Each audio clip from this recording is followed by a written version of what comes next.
Okay, we are recording. Well, All right, thanks everyone for joining to our UC Water webinar series. And today's speaker is Angel Fernandez-Bou, who is a researcher in the Water Systems Management Lab at UC Merced. Angel works on a range of topics, including multidisciplinary projects to preserve resources and habitat for society and nature. His focus is on finding solutions for biosystems challenges that requires combinations of engineering, environmental, and socioeconomic approaches. I am proud to say that Angel is a PhD, newly minted rather, right? 6 months ago, right? last year. From UC Merced, and he holds a MSc in Biosystems Engineering from Brazil and an engineering degree in agriculture from Spain. So we are delighted to have you, Angel. Take it away. Yeah, thank you, Safik and Ellen, for the invite, and thank you everyone for attending the talk. I hope everyone is doing well, you and your families, and you are taking care of yourselves and your mental health and your physical health. Today I'm going to talk about two topics. A recent article that we have published called A Glass Half Empty, that talks about groundwater and sigma representation in newspapers in California. And then I'm going to talk about our research with vulnerable communities in the Central Valley. Maybe I haven't had the pleasure to meet all of you, then I would like to introduce myself a little bit and give some background about how I arrived at the work that I'm currently doing. My background, as Safik was saying, is in engineering, originally agricultural engineering, but I transitioned to a broader environmental engineering when I had the opportunity. So I did my master's in biosystems engineering with focus in water resources. And in Brazil, I conducted research in wastewater and landfill leachate treatment and river flow modeling for flood forecasting and for hydropower trading optimization. And then I moved to the US and I did my PhD in environmental systems at UC Merced, very proudly, and with focus in CO2 emissions from tropical forests. And I worked in an amazing project featuring leafcutter ants that are the greatest herbivore in tropical forests.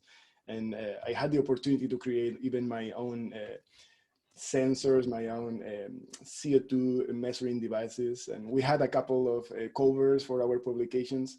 And here in this picture, you can see me digging in a hole in Costa Rica, trying to find different chambers or in a massive nest of leafcutter ants, trying to define the fluid dynamics of CO2 moving and exiting and emissions in the nest.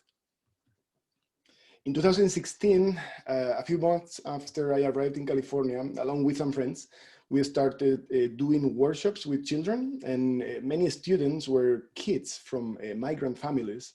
And some of them didn't even speak English. They expected us to be role models for them. So we started giving workshops about advanced scientific topics, robotics, ecology, archaeology, bioengineering. And that was very fun. So everything was hands-on and the kids really, really loved it. And that was my first real contact with the inequities that exist in California, because many of those kids came from vulnerable communities. Their parents were often farm workers, and some of them have to move around looking for work.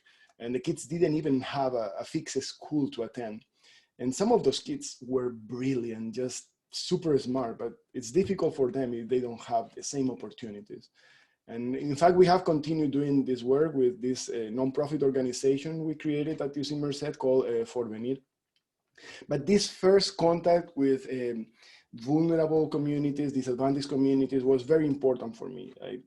I decided I wanted to work towards improving equity in California.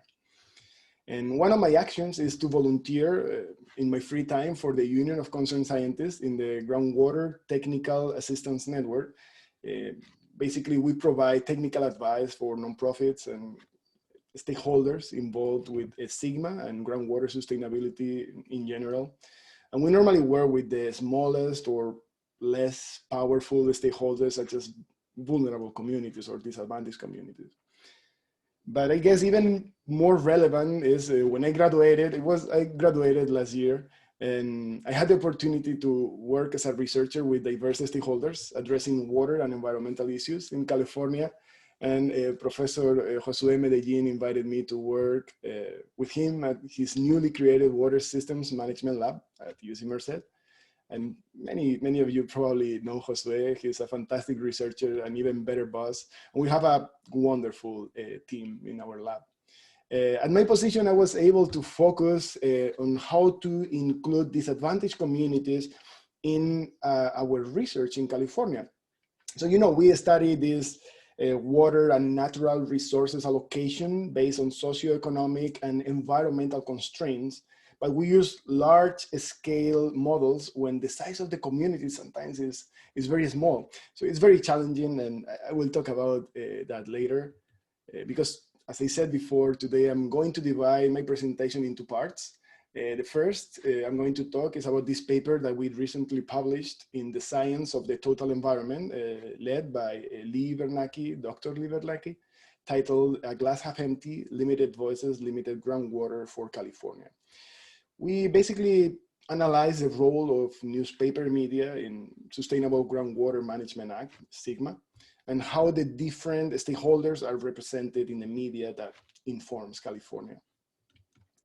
And in the second part, I will talk about disadvantaged communities, as I said, in the Central Valley. And you probably have seen this many times before, but I just want to remind you that these are the disadvantaged community places in the Central Valley. There is about 2.1 million people living in disadvantaged communities in the Central Valley. There are about 10 million people living in disadvantaged communities in California. So I'm going to talk about the representation of disadvantaged communities of California in scientific publications, newspaper news, and in legislation bills. And I will also show a guide that we have created that was recently published by the Union of Concerned Scientists about how disadvantaged communities can take action against climate change effects and how they can advocate for their own fundamental rights. Well, my work is supported by several projects. Thank you to all the sponsors, NSF, USDA, the California Strategic Growth Council, and UC Merced. I'm happy to say that I work in one of them with Safik. And thank you to all the PIs, of course. As I said, the first part of the talk is based on this publication, A Glass Half Empty. And when we think about how to have an effective management of groundwater, we need to think about stakeholders and how they are engaged and understand what's going on. And so there is a good base to create solutions, right? But representation must be even among the stakeholders. So our study analyzes the representation of stakeholders and solutions that allows us to define 5 goals. So the first one is reach stakeholders for engagement and participation in groundwater sustainability plans. Then the representation of SGMA in the media, improve public understanding of groundwater, identifying representation bottlenecks, and finding new solutions for SGMA. But how do you reach stakeholders for engagement and participation in GSPs? It's not easy, especially some stakeholders are very difficult to reach, for example, small Latino communities. And groundwater is a common pool resource, therefore everyone should be a stakeholder. But I think about this, right? What about US consumers that consume California products, but they live out of the state of California, for example, in the East Coast, or international consumers of tree nuts, or worldwide downstream users of California products that do not live in California? Those products depend on California water, but these people don't live in California. Are their interests more important than the interests from those living in California, from the environment of California? It's not an easy question because you have a trade-off between economy and environment and vulnerable people. And how do people learn about this and about legislation and about public participation? Well, they normally use news, media, social media, contact with other people, but newspapers are traditionally more influential and in how people respect them and trust their reputation. And there is also other sources for this public participation, the scholarship about Sigma, with the studies that were conducted based on what happened before, during, and after the implementation of Sigma. And how Sigma is depicted by the media. So to analyze representation, we perform a qualitative and quantitative analysis of 365 newspaper articles.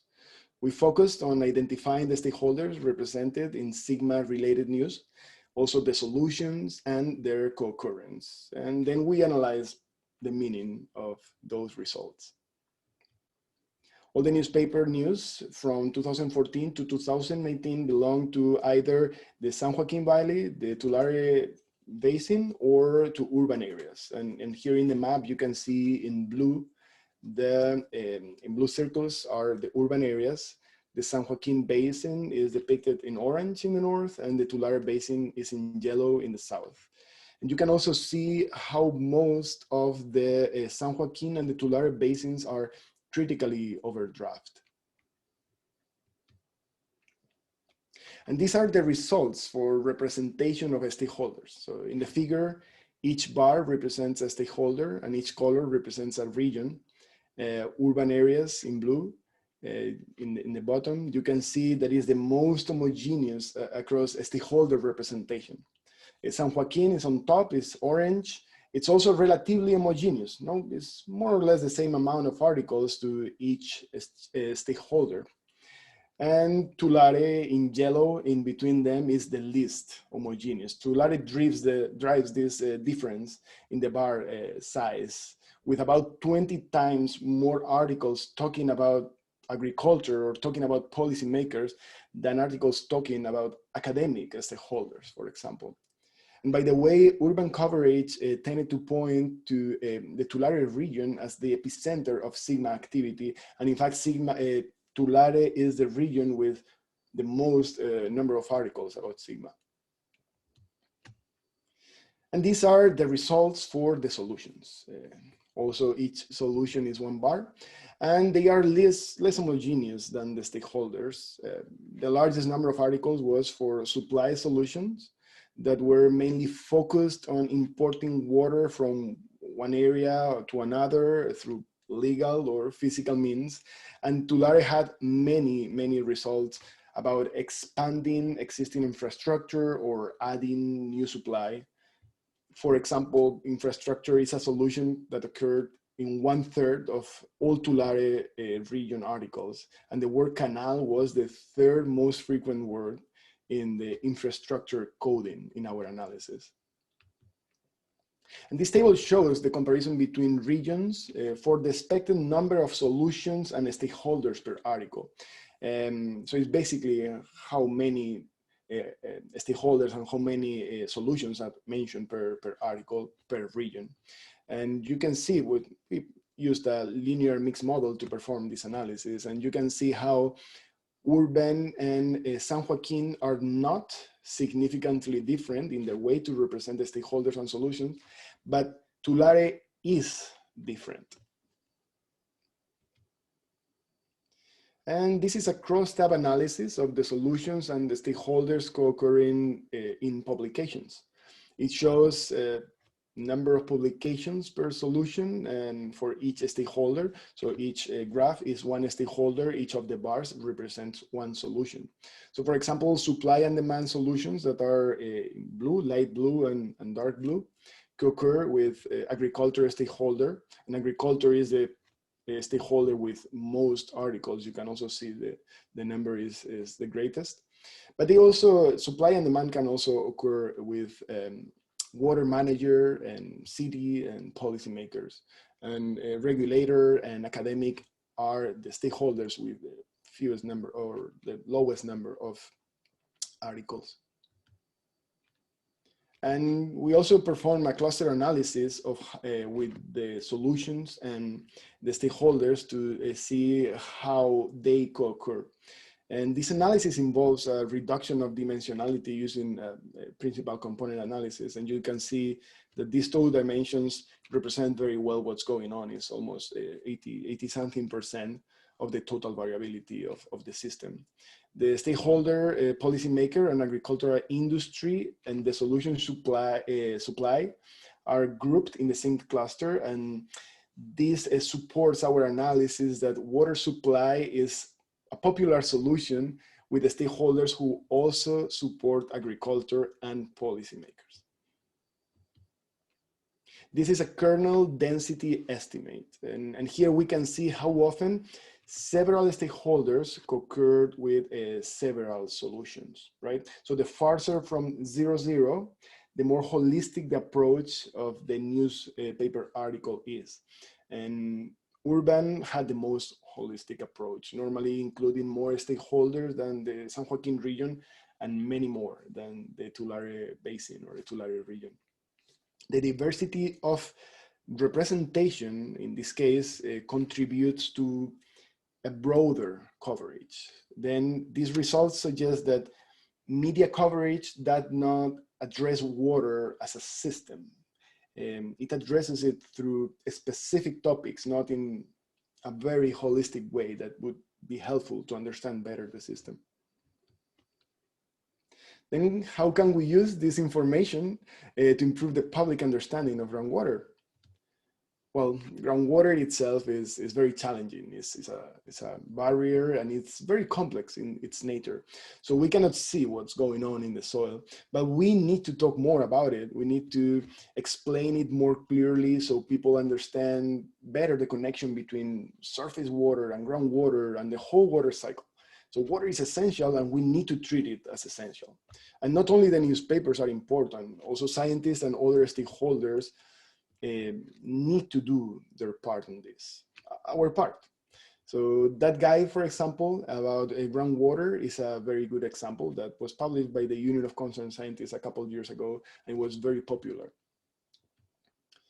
We also need to identify representation bottlenecks. And maybe you have seen this cartoon already.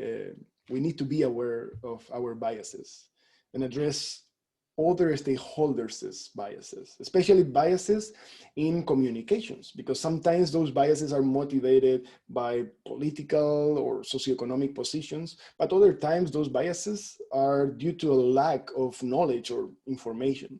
So as scientists, we need to educate so common interests are understood by everyone.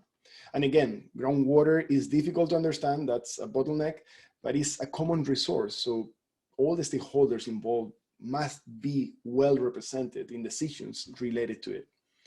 And finally, of course, reducing inequity and inequality is a way to increase participation of more diverse stakeholders. So what is for the future? Finding new solutions for Sigma. Well, we have plenty of space for improvement in Sigma. Sigma is a good step in the correct direction, but it still needs to improve communication and outreach, improve social and environmental justice. This is reducing inequality and inequity, and of course, improving representation. And well, this is the end of my first part. Now I am going to continue shifting to disadvantaged communities. I don't know, Safik, do you want to do some questions now, or do you prefer to wait until the end?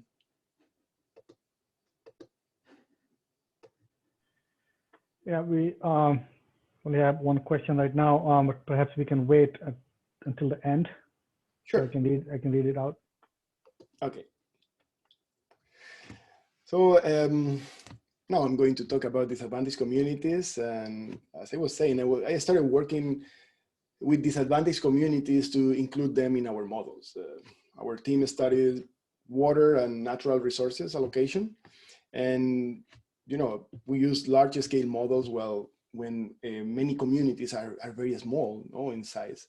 So I started working on this. I attended conferences, events, symposiums about climate change, about water resources, about environment. I heard many experts talking about fascinating topics of, climate forecasting, water management, uncertainty, robustness, resilience. And many times they would say at the end of their talks, and we need to include disadvantaged communities in our research. It's very important. We need to include disadvantaged communities.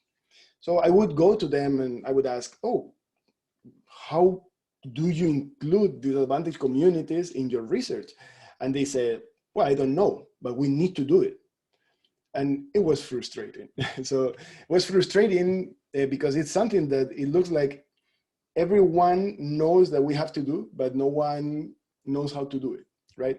And it was frustrating, but it was also challenging, because thanks to that, I started digging and learning more about the communities.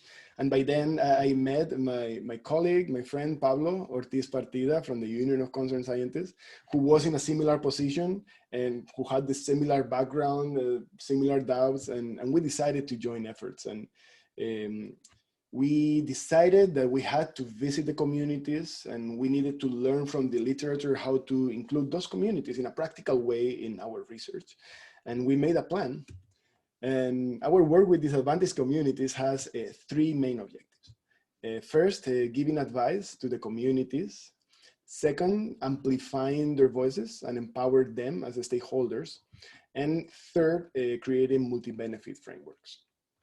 So to give advice, we wanted to write a guide for the communities to adapt to climate change and other challenges they may face. And this is the guide that was published a couple, 3 weeks ago by the Union of Concerned Scientists. And I will talk a little bit about it later. To amplify voices, we are working on portraying the representation that communities have across publishing platforms. And we will publish also the main results of our interviews. And to create multi-benefit scenarios, we are studying the impacts of agricultural changes near communities. And we are doing this sensitivity analysis accounting for different scenarios of potential alternatives to repurpose land near disadvantaged communities. So the objective is to create a framework that is good for everyone. And today I'm going to talk about our work on perception of disadvantaged communities, and later I will talk a little bit about the guide.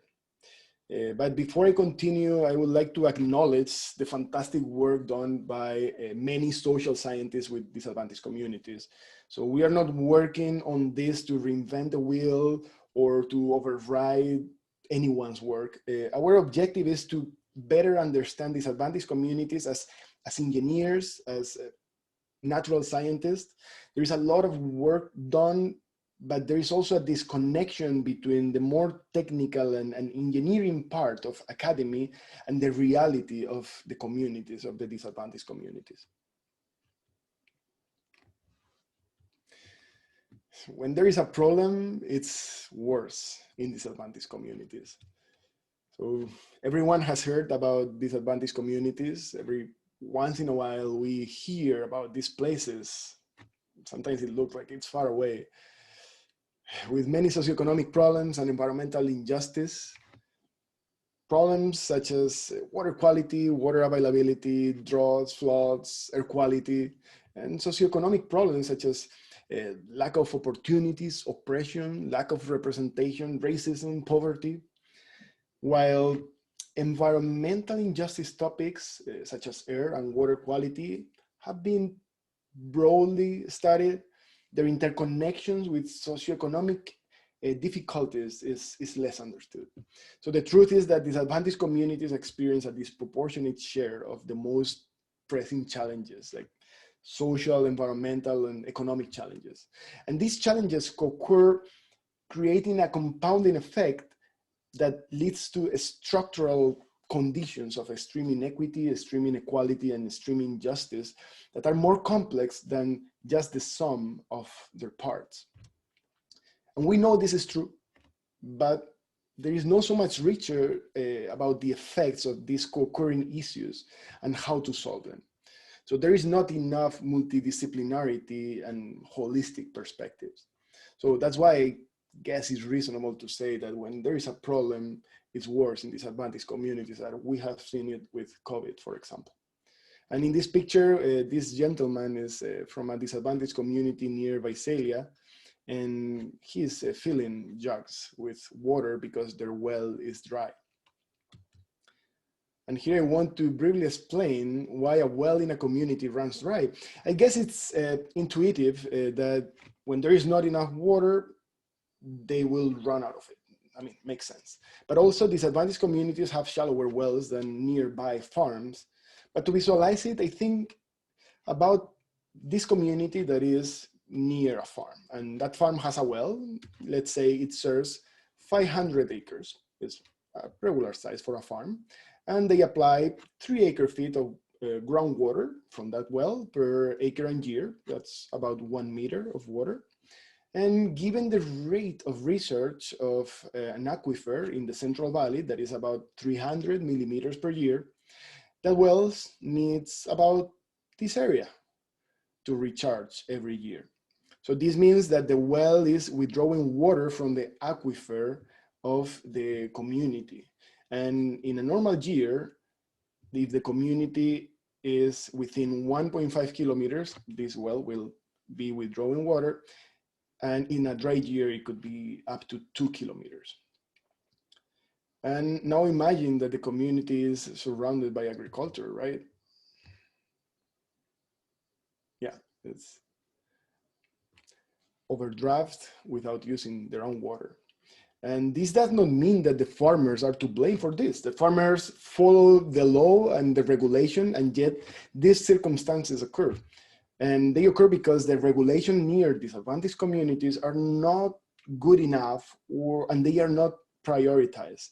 And this is not the farmers' fault. The farmers are the main employers in the region, and most of them are committed to be stewards of their land that is often in their families for generations. But we, the society, push a lot from low prices of food.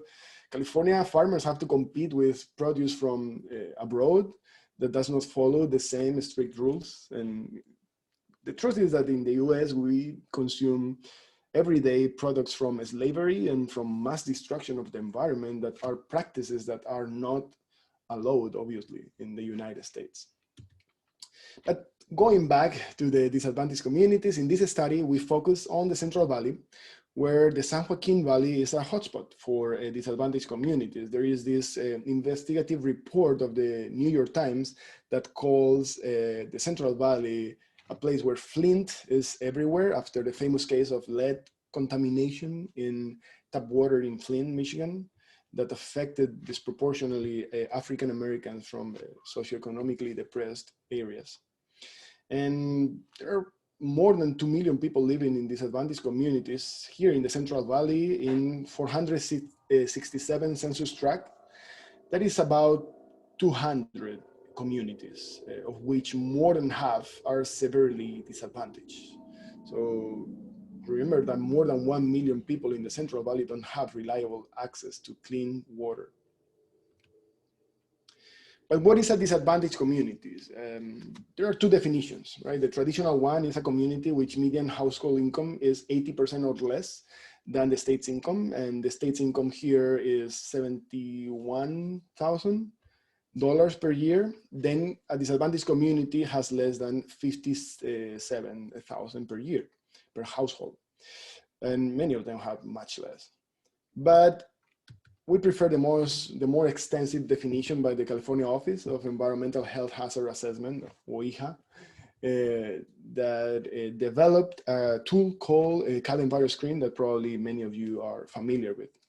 A disadvantaged community is an area in the percentile 75 or less or worse, the 75% or more, that is worse, for the CalEnviro screen index. And here we can take a look at the map. This is Matheny in Tulare County, and this is how they perform. I know it's a lot of information, but you can see indexes related to air quality, water, health, economy, education. And yeah, we can talk about that later, but I would like you now to picture Matheny, right? Matheny, or many disadvantaged communities, in them, their water is contaminated, the air quality is very poor, there are no sidewalks, no parks, no streetlights, the education districts are among the worst in the country, they don't have public transportation, but they do have one thing, they have potholes. Yeah, you can see after a decade, the potholes are still there. They are part of the landscape. There is a report by Biosystems Eng, which is an institute for advancing racial and economic equity, that details the lack of fundamental features and infrastructure, such as, you guess, safe and affordable drinking water, sewer systems, safe housing, public transportation, parks, sidewalks, streetlights. And those conditions have been reported in the Central Valley in some locations for 1 century. And they still remain in 2020. But going back to this picture, this is Matheny. And at least 10 years ago, they didn't have water security. And now, after years of legal fights in courts against the former mayor of Tulare, they have their water connected to the city, even though they are unincorporated. So this is the result of individual leaders who fought for their communities and are supported by nonprofit organizations such as Leadership Council, Community Water Systems, self-enterprises, Clean Water Action. And it's worth mentioning that they pay the same or sometimes even more for their water, but they don't have sewage. They rely on septic tanks and sometimes they empty them in their backyards. And well, that contaminates the community wells. And you may wonder how I know about that. How do I know about that if this is not public information, right? I mean, I know about it because we have went to Matheny several times and to many other communities, and we have asked the community members. So we have conducted about 18 interviews with community leaders and members and advocates from nonprofits and educators, politicians, public servants. And all of them know very, very well the issues that the communities undergo. And in this study, we review and analyze legislation bills, paper news, and scientific articles from 2017 to 2020 with 2 objectives. First, finding out how much representation disadvantaged communities have in California in these 3 platforms.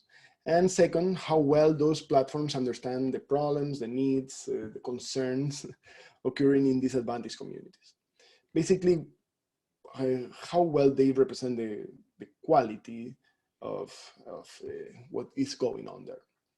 So again, we brought this because we actually needed to learn about it. And we thought that many other researchers could find this information useful. So we conducted this literature review to find out a framework to address the main aspects of quality of life in disadvantaged communities. And we chose the Regional Opportunity Index, is developed by UC Davis, in combination with some definitions of disadvantaged communities and Cal EPA. The Regional Opportunity Index has only 6 categories, and we call this framework low resolution. Because we also conducted our interviews, about almost 20, and I would say that the interviews were the most important part of all this project, all our research. We have learned so much, and we have used this knowledge from this wisdom, right, from the communities, right, so far for 2 publications, but we plan to use it in many more. So we perform a qualitative and quantitative analysis of the interviews, and we extracted 20 categories that we call high resolution because they are more detailed. And finally, we analyzed the publications from newspaper science and legislation bills using both frameworks. And we considered a corpus with 11,000 bills, 2.6 million newspaper news, and 154,000 scientific publications to analyze representation. And then with the results related only to disadvantaged communities, we conducted the analysis of the quality of the representation based on our interviews, like the low and the high resolution and also the low resolution frameworks.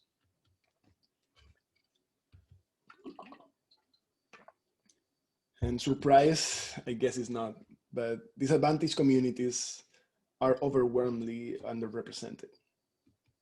So before we started this study, we knew that in California, 9.4 million people, about 25% of the population, live in disadvantaged communities, and 2.1 million, about 40% of the total population of the Central Valley, also live in disadvantaged communities. And it's estimated that about 1 million people don't have water security. And yet in a sample of 154,000 scientific papers regarding California in 4 years, only 68 were about disadvantaged communities. And these results are from Elsevier and Springer. In a sample of 2.6 million newspaper articles, about 1,400 were about communities. And we sampled 240 newspapers, and 91 of them didn't have even one article related to disadvantaged communities.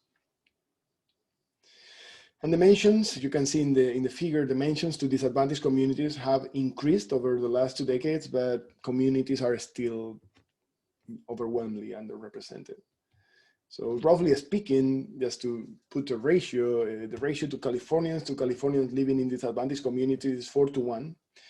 The ratio of the science and news talking about it is 2,000:1. The ratio of Californians to Californians living without their human right to water, water is a human right in California since 2012, is 50:1. And the ratio of the science and news publications talking about it is 10,000:1. 9 articles in the 154,000 California-related corpus were about disadvantaged communities in the Central Valley, but 0 interviewed residents about environmental justice topics. And again, this is only from Elsevier and Springer. There are other publications that have done a good job about it.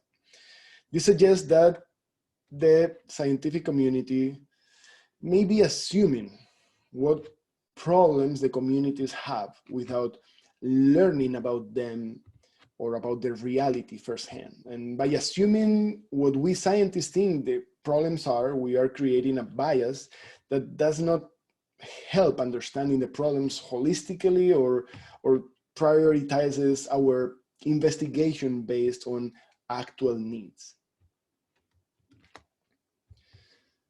There is a gap between most concerns of disadvantaged communities and the representation in media, legislation, and research. These are the results of our interviews. Our analysis of the interviews yielded 20 high-resolution categories, and we did a cluster analysis for the representation in the 3 different platforms, and we obtained 2 distinct clusters, one with more generic categories and the other one with more specific categories. So I know this slide has a lot of information, but it's the quantitative and qualitative analysis of the interview. And I think it's a very, very valuable information also for people who can see the recording afterwards. And in the axis, in the y-axis, you can see the topics raised by the interviewees, and the bars represent the frequency they talked about them. Again, out of 18 interviews. And this is how the publications of these 3 platforms represent the high resolution categories. The generic ones are in more intense colors, describe problems that are relatively well known, such as poor air quality or lack of water access. And the specific ones, however, are problems that are known by most residents and experts, and they experience them in their day by day, but society hardly knows about them. And I will give you an example that will be very clear. So this table represents the representation, the frequency of representation of each topic in the 3 platforms and also in the interviews. And we can see that 94% of the interviewees mentioned problems related to purchasing bottled water and how that was a big problem for them and for their neighbors. And yet hardly any publication talks about it. And it's the same for issues related to inorganic pollutants, pesticides, arsenic or 123 TCP or other heavy metals.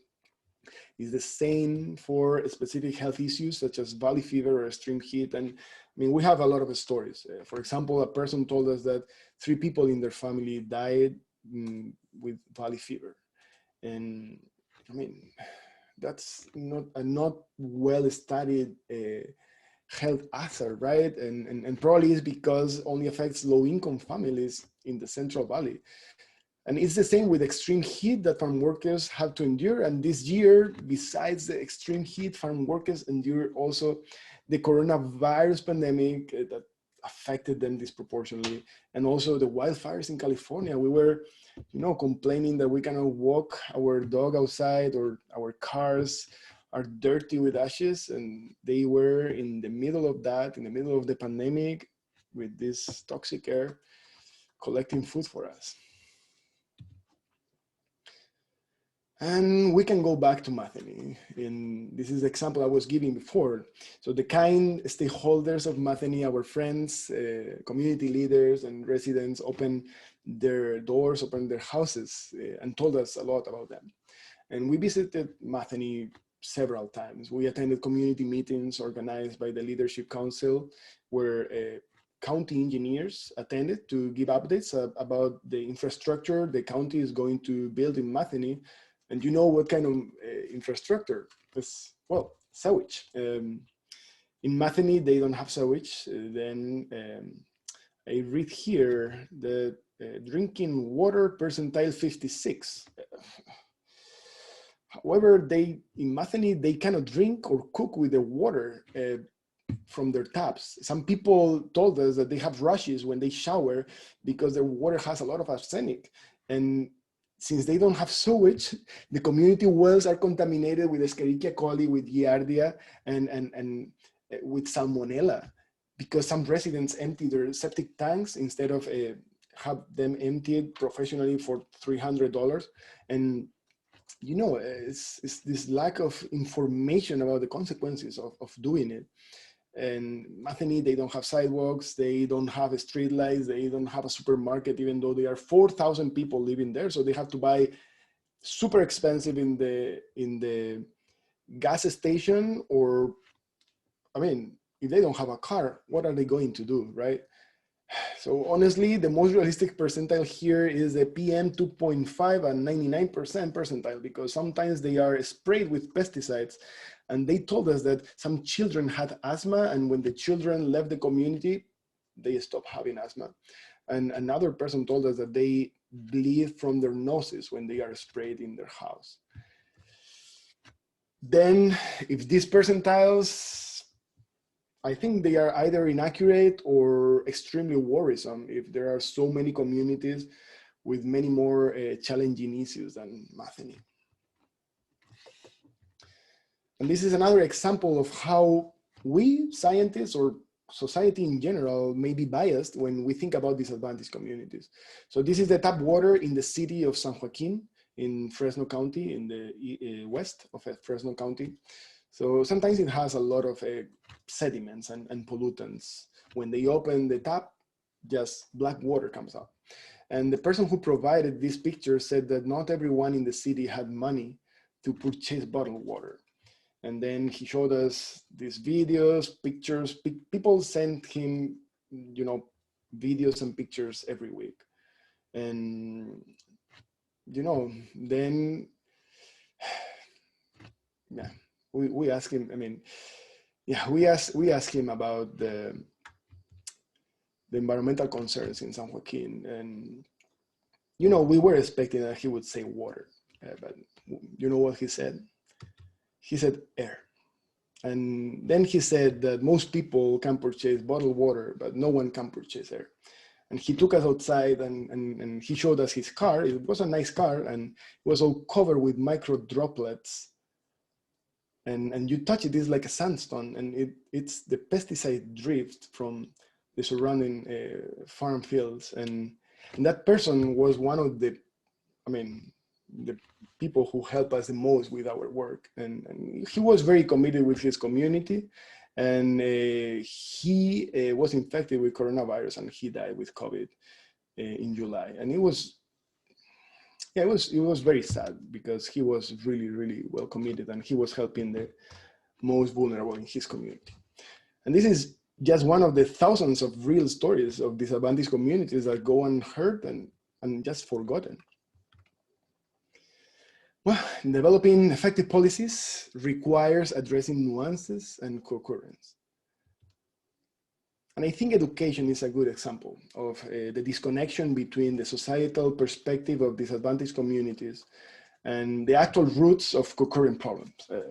This is an example that several stakeholders have given us independently and in different communities. Our questions were very broad. It's like, what are your environmental concerns, socioeconomic concerns? So we didn't direct any questions at all.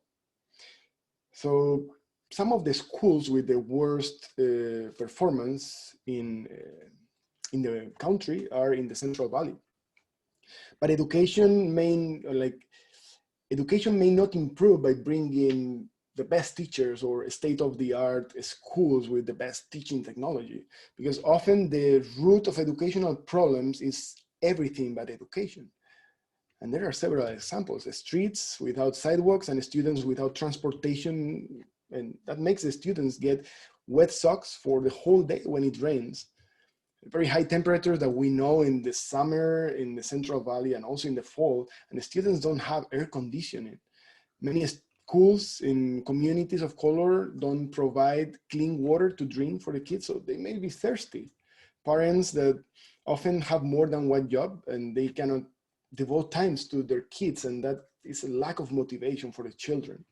Parents who don't speak English, so they cannot help the children with their homework.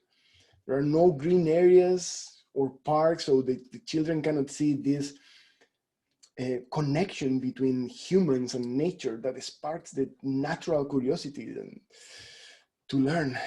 And parents with economic problems, sometimes they have to choose between paying rent and paying water bills and buying bottled water or feed their children properly. And many other problems that are not easy to address just with standardized methods or tests or surveys. So education performance may be poor, but it's not a problem. It's a consequence of many other problems. And I tell you, I have seen firsthand that some of these kids are brilliant, and you know, their teachers are devoted to them. So it's not on them, it's on the rest of the things. Community-specific knowledge is necessary to advance sustainable, effective solutions. And with this, I arrive to the conclusions. And as conclusions, communities suffer from intertwined problems that must be addressed altogether. Current approaches to solve disadvantaged communities' problems are insufficient and sometimes out of focus. Intentions do not solve problems, and policies have to be closely enforced. On a positive side, there are examples with good outcomes. For example, this new electric trucks bill that will decrease a lot the PM 2.5 emissions near disadvantaged communities. And current approaches can identify large-scale problems, like low-resolution approaches are good for that. And of course, many scientists, journalists, and legislators are willing to contribute with their work to improve the quality of life of the community members. And our recommendations are that to succeed, media must increase representation of disadvantaged communities and amplify their voices. Legislators must serve adequately the communities, listening and allocating enough resources. And scientists must study the communities more rigorously, must stop assuming the problems that affect them, and bring more multidisciplinary and holistic research and more broader perspective with the intent to serve them. And The community-based research has helped us a lot with this. We have learned so much from stakeholders. We think all the scientists would benefit a lot from this kind of community-based research. And finally, I want to talk very briefly about the guide we are just published with the Union of Concerned Scientists. And I'm happy that we brought it in English and in Spanish, because then my mom and my dad can also read it in Spanish, even though they don't live in the Central Valley. And the Union of Concerned Scientists has published both versions in October. And that is distributed in the communities by community members and also by non-profits that work with them. And of course, if any of you want to distribute the guide among your contacts, please contact me and I will send you, or we will send you copies in paper, the copies that you need. But also, if you want access to the guide, you can go online and just Google Union of Concerned Scientists Guide, Climate Change, San Joaquin, and it should appear very quickly. And in brief, the intention of this guide is to provide information and ideas to community members regarding climate change and what they can do about it. We created this guide based on the concerns from disadvantaged community members, and they also help us to review the guide afterwards, to review the language, and they shared some pictures to improve the clarity. Originally, we were planning and focusing on water, but then we realized that we need to talk more about more topics such as air quality, economic opportunities, and other topics. This guide is designed for everyone, so especially for disadvantaged communities. So we have tried to be very inclusive and very clear in our communication, and we have diagrams that are very clear. So I think it's very transparent.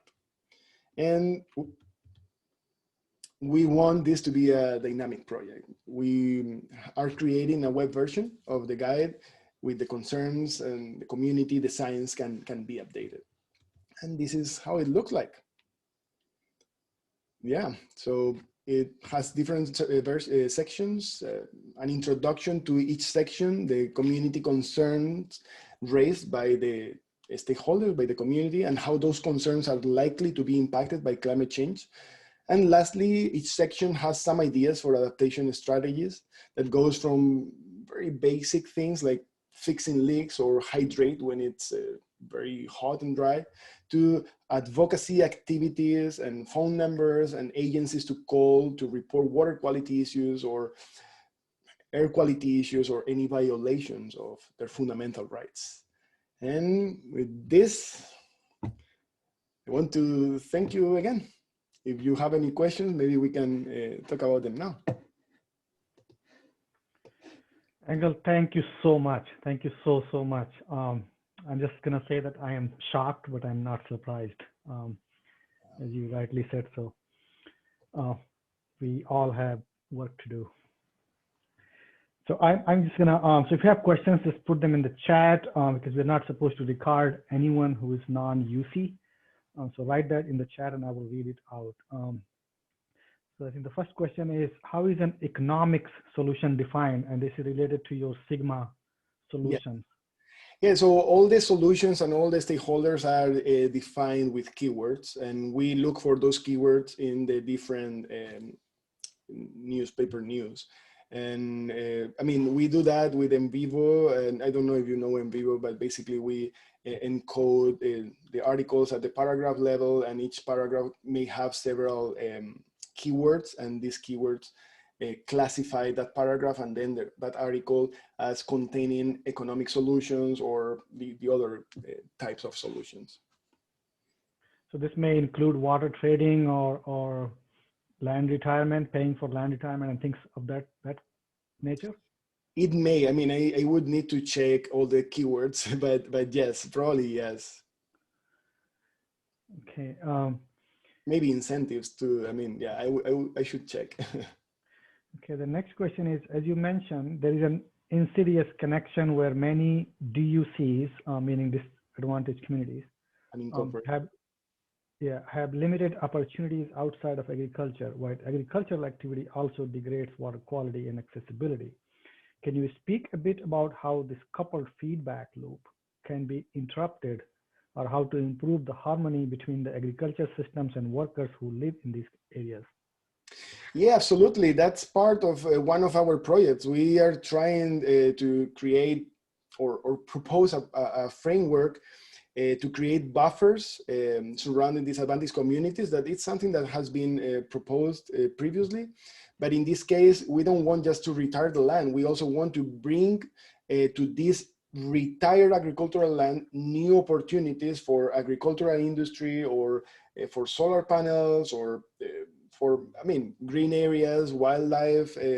So this would benefit the stakeholders, the owners of the land, because it would bring like new development for them, but also would bring new opportunities for the communities, right? This is just a framework we are working right now. We hope we can publish a paper about it next semester, but I think it's totally possible. I mean, you talk to farmers and they don't want to do wrong things. It's just, it's a consequence of the structure of the system, right? So I think we can all work together to improve that system. And for example, bringing opportunities to the communities would help reducing environmental injustice and socioeconomic depression, but would also provide opportunities for those who own the land, you know, the farmers or future industry and society, environment. Thank. The next question is related to your journal articles analyzed. Were those restricted to certain disciplines, or were like all journals that you can find in given? Yeah, all the journals contain in Elsevier any topic. We were looking for keywords in them, and that was our filter. And then we read the articles, of course. But it was basically all the journals in Elsevier from the time frame for almost 4 years, and all the journals in Springer. That's probably about half of the scientific production. Yeah, so those were all the questions in the chat, and now I have a question that I would really want to ask. What is the role of UC, in particular the UC ANR, with the responsibility of doing the extension and engaging the community? You kind of touched upon this a little bit, but I'm just wondering if you have more thoughts and have at least some instruction for us. Like, I mean, how can we do our job better and be more impactful and engaging? Well, I think you are in a wonderful position to do a lot, right? And I mean, I think you are also doing, right? So we talked with Sam Sandoval last week. We recorded a podcast with him, and it's also in the same lines, right? How can we do this? It's not like we have a solution for everyone. I mean, we have started doing this recently. I think going to the communities, engage with the stakeholders, ask them, you know, we can learn so many things, and we have a totally different perspective from them. And many of them are like super smart and very well educated, and they are people who believe in that they can change and they can improve their community. So they go out, they study, and they come back, and they become like, you know, small politicians or business owners that could live in Fresno or in LA or whatever, but they prefer to go to their small community. And they, you know, I think those are very, very inspiring for us, and you can learn so much from them. And I think conducting interviews was enlightening for us. I think just it's not I can give you a solution. I think you have to go and ask them, and you will find the solution with them.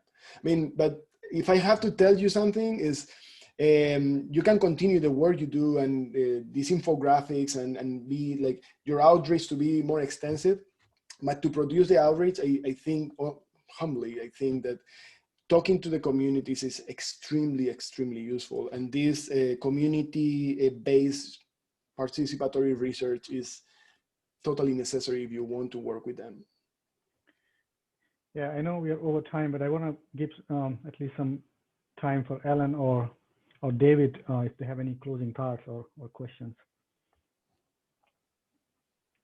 I mean, this was awesome, Angel. I feel like totally inspired. So thank you so much for sharing all this work. It's awesome.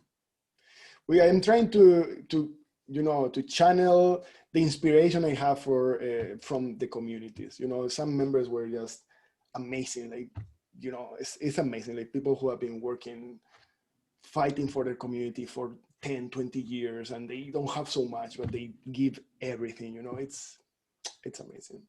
Mm-hmm.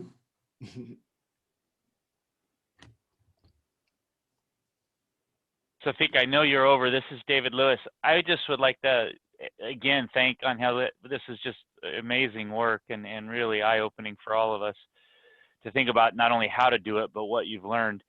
On the how to do it side, I'd like you to share a little more about navigating and at least starting with the low resolution opportunity index when that's the best you can do for your first start. You know, back to your original, the way you started this talk was, how do you do this work? Well, we don't know. We just know we need to.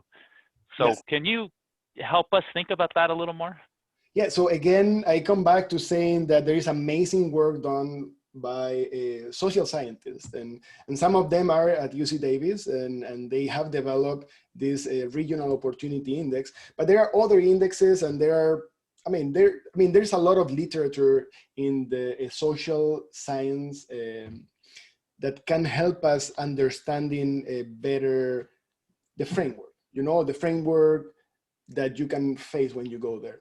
But I think the most important thing that we have learned is that you cannot solve problems in disadvantaged communities if you treat all the communities as if they were the same, because they may have problems with water quality, and sometimes those problems with water quality is because they don't have enough water, and then the concentration of the pollutants raises, or the contaminants, and sometimes is because they have legacy of 1,2,3 TCP from 20 years ago and is contaminating, you know, or sometimes it's organic pollutants. So it's not that you can solve air problems or water problems with the same tools. So you need to go there and understand that. So I think the good thing from this low resolution perspective, I mean, and if you go to the regional opportunity index, you have like a lot of subsections, right? But I think the good thing of the broader framework is that you can find more or less where what the problems are, and then you can focus on understanding them and at a better level. But it's not that you can do something that will solve everything. You need to go there and you need to learn firsthand and solve each case, I mean, almost each case separately, right? Okay, with that, thank you everyone for joining. We will be off in December and we'll return to the webinar series back in the new year. So hope to see you again next year. Have a wonderful rest of the day. Thank you. Bye, thank you.